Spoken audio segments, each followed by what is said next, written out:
Syria बना रहा परमाणु हथियार, इजरायली बमबारी के 18 साल बाद मिला यूरेनियम, यूएन रिपोर्ट में खुलासा। जानेंगे क्या है मामला। तो वहीं दूसरी तरफ पुतिन और जिनपिंग की निजी बातचीत लीक। जहां एक तरफ ये सब कुछ चल रहा है तो वहीं दूसरी तरफ इजराइल के परमाणु कार्यक्रम की खुली पोल। युद्ध के आड़ में कर रहा ऐसा काम, सैटेलाइट ने पकड़ी चोरी। जियोपॉलिटिक्स में बहुत कुछ चल रहा है, जानने को मिलेगा बहुत कुछ। आइए जानते हैं इन खबरों को विस्तार से। इजराइल के परमाणु कार्यक्रम को लेकर बड़ा खुलासा हुआ है। सैटेलाइट तस्वीरों से पता चला है कि इजराइल लंबे समय से अपने संदिग्ध परमाणु हथियार कार्यक्रम से जुड़ी एक फैसिलिटी का विस्तार कर रहा था। तस्वीर में इजराइल की इस न्यूक्लियर फैसिलिटी में कई नए निर्माण दिखाए गए हैं। कुछ विश्लेषकों ने बताया है कि यह एक नया रिएक्टर या परमाणु हथियार बनाने की फैक्ट्री हो सकती है। हालांकि इजराइल के परमाणु कार्यक्रम के गुप्त होने के कारण इस पर कुछ निश्चित रूप से नहीं कहा जा सकता है। इजराइल एक परमाणु शक्ति संपन्न देश है, लेकिन उसने ना तो इसे स्वीकार किया है और न ही इससे इनकार किया है। सैटेलाइट तस्वीरों में इजराइल के दिमोना शहर के पास सिमोन पेरेज नेगेव परमाणु अनुसंधान केंद्र में बड़े पैमाने पर बुनियादी ढांचों का निर्माण देखा गया है। इस तस्वीर ने मध्य पूर्व में एकमात्र परमाणु शक्ति संपन्न देश के रूप में इजराइल की स्थिति पर गंभीर सवाल खड़े किए हैं। ऐसा माना जा रहा है कि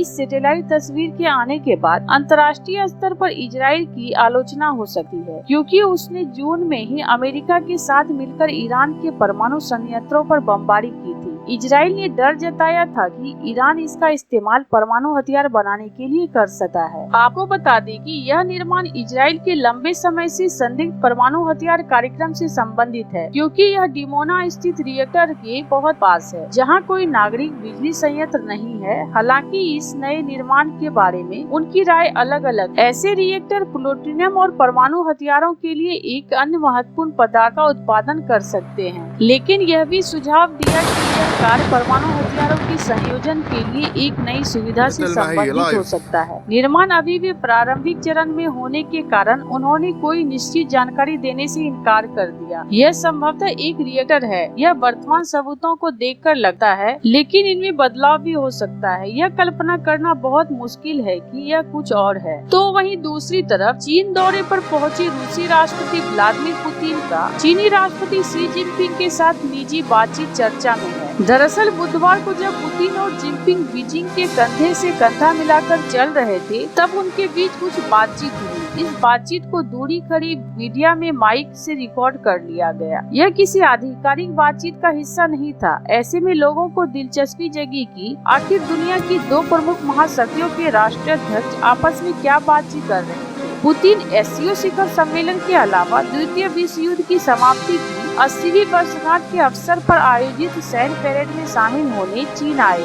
बीजिंग में आयोजित सैन्य परेड देखने के लिए जब Putin, Xi Jinping, Kim Jong Un 2 दर्जन से ज्यादा विदेशी नेताओं के साथ मंच की ओर बढ़ रहे थे, तब उनके बीच यह निजी बातचीत हुई थी। इस बातचीत को चीनी सरकारी प्रसारक सीसीटीवी में लाइव स्ट्रीम पर प्रसारित किया। चीन ने रेडियो और टीवी प्रसारण ने कहा कि सीसीटीवी के इस कार्यक्रम को कवरेज को ऑनलाइन 1.9 अरब बार और टीवी पर 40 करोड़ से ज्यादा लोगों ने देखा है। जैसे ही पुतिन और शी तियानमेन मंच की ओर बढ़े, पुतिन के ट्रांसलेटर और चीनी भाषा में यह कहते सुना गया, जैव प्रौद्योगिकी निरंतर विकसित हो रही है। ट्रांसलेटर ने एक स्पष्ट बातचीत के बाद कहा, मानव अंगों का लगातार प्रत्यारोपण किया जा सकता है। आप जितने लंबे समय तक जीवित रहेंगे, आप उतने ही युवा होते जाएंगे और यहाँ तक कि अमरता भी प्राप्त कर सकते हैं। इसके बाद कैमरे की नजरों से ओझल हो चुके शी जिनपिंग ने चीनी भाषा में जवाब देते हुए कहा, कुछ लोगों का अनुमान है कि यह सदी में मनुष्य 150 साल तक जीवित रह सकते हैं। इस दौरान किम जोंग उन मुस्कुरा रहे थे और पुतिन और शी जिनपिंग की ओर देख रहे थे। हालांकि यह स्पष्ट नहीं था कि बातचीत का अनुवाद उनके लिए किया जा रहा था या नहीं। सीसीटीवी क्लिप में पुतिन और रूसी भाषा में स्पष्ट रूप से बोलते नहीं सुना जा सका। इस वीडियो में जैसे ही शी जिनपिंग ने बोला बोलना शुरू किया। वीडियो तियान मैक्चो के एक वाइड शॉट पर कट गया और ऑडियो धीमी हो गया। लगभग 30 सेकंड बाद शी जिनपिंग और किम पैरेट देखने के लिए मंच की ओर बढ़ते हुए कैमरे में फिर से दिखाई दिए। इस कार्यक्रम में शी जिनपिंग ने 50,000 से ज्यादा दर्शकों की भीड़ को बताया कि दुनिया के सामने शांति या युद्ध का विकल्प है। उन्होंने सैनिकों को अत्याधुनिक सैन्य उपकरणों का निरीक्षण किया।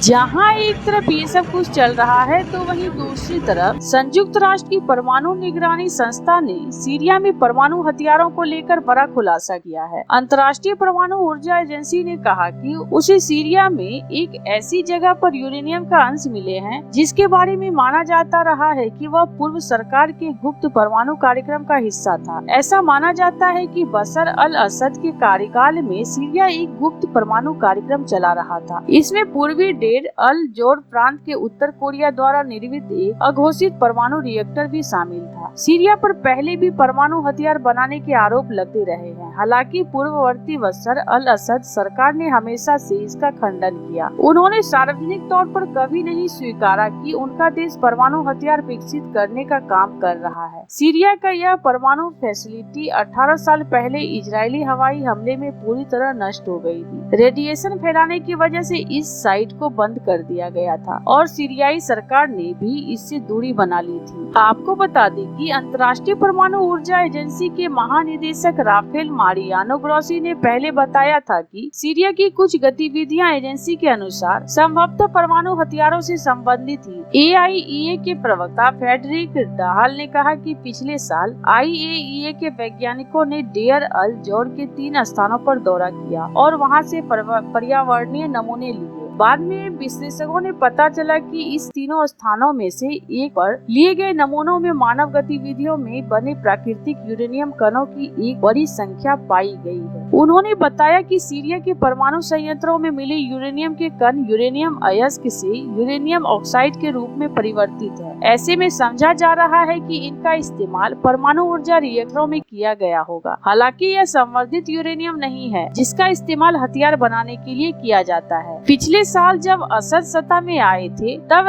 IAEA के एक टीम ने कुछ महत्वपूर्ण स्थलों पर दौरा किया था। असद सरकार के पतन के बाद अहमद अल सरा के नेतृत्व वाली नई सीरियाई सरकार ने IAEA के साथ सहयोग करने पर सहमति जताई है। उन्होंने IAEA के निरीक्षकों को उस स्थल तक फिर से पहुंच प्रदान की जहां यूरेनियम के कण पाए गए थे। IAEA के वैज्ञानिकों ने वहां से और नमूने लिए। वह इन नमूनों का विश्लेषण कर उस साइट से संबंधित और अधिक जानकारी जुटाने की कोशिश कर रहे हैं। आपको बता दें कि डेयर अल जोर ने सीरियाई परमाणु संयंत्र का खुलासा तब हुआ था जब इजराइल ने 2007 में हवाई हमले करके इस स्थल को नष्ट कर दिया। बाद में सीरिया ने इस स्थल को ध्वस्त कर दिया और IAEA के सवालों का कभी भी पूरी तरह से जवाब नहीं दिया। इजराइल मध्य पूर्व का एकमात्र परमाणु हथियार संपन्न देश माना जाता है। हालांकि इजराइल ने कभी भी अपना परमाणु कार्यक्रम घोषित नहीं किया है। ऐसे आपको क्या लगता है इन सब मामलों में? आपकी क्या राय है? कमेंट कर जरूर बताएं। जल्द मिलते हैं अगले वीडियो में नई खबर के साथ।